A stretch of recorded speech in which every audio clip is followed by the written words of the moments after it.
அல்லாஹ் ரசூல் ஸல்லல்லாஹு அலைஹி வஸல்லம் நம்ம பெரிய பாக்கியசாலிகளுங்க. நமக்கு ஒரு சுலைமான் நபியை காட்டினான்னு வைங்க, நமக்கு நபியை சுலைமான் நபி அனுப்பியிருந்தான்னா நம்ம என்ன பண்ணிருப்போம், இங்க பாரு அவர் பாட்டு ஜாலியா வாழ்ந்துட்டு போயிட்டாரு, அரண்மனையில் நம்மள இப்படி விட்டாரு நினைக்குவோம். நம்ம பெரிய பாக்கியசாலி, சுலைமான் நபி உம்மத்தை விட நம்ம ரசூலுல்லாஹ்வுடைய உம்மத்தா இருக்கிறோமே பெரும் பாக்கியசாலிகள். நம்ம யார் மிகச் சிறந்தவர் நினைக்கிறோமோ அவர் சாப்பாட்டுக்கு லாட்டரி அடிச்சார், அவர் ஒருவேளை கஞ்சிக்கு லாட்டரி அடிச்சார், அவருக்கு ஒழுங்கான ட்ரெஸ் இல்ல, அவருக்கு ஒழுங்கான வீடு இல்ல, ஒழுங்கான வசதி வாய்ப்புகள் தளவாடங்கள் இல்ல, அவருடைய சமுதாயத்துக்கும் இல்ல, அந்த காலத்துல வாழ்ந்த சமுதாயத்துக்கு இல்ல.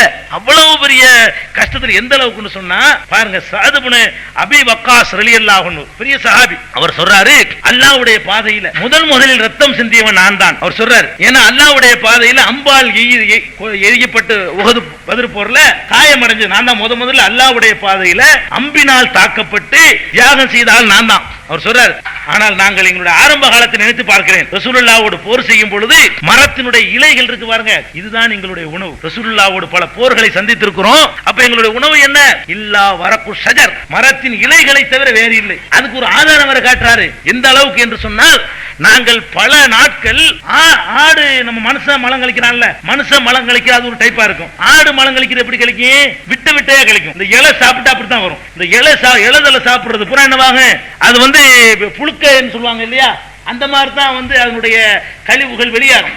ஒரு சொல்றாரு, இந்த குழம்பு நமக்கு இதெல்லாம் சேர்க்கறதுனால அப்படி விட்டே வரமாட்டேங்குது, அரிசி பருப்பு மசாலா மிளகா மல்லி சீரகம் எல்லாம் சேர்க்கறதுனால அது வேற மாதிரி மிக்ஸ் ஆயிடுது. அவங்களுக்கு அதெல்லாம் சேர்க்க முடியல, வெறும் இலைய திங்க முடியுமாங்க, இலைய நாங்க திண்டோம், அதனால நாங்கள் பல நாட்கள் புழுக்கைகளாகத்தான் மலங்கழிச்சோம், மலங்கழிக்க மாட்டோம், புழுக்கெல்லாம் வெளி போடுவோம். மனுஷன் புழுக்க போட்டாங்கிற வரலாறுக்கு சொந்தக்காரர் நாங்கள்.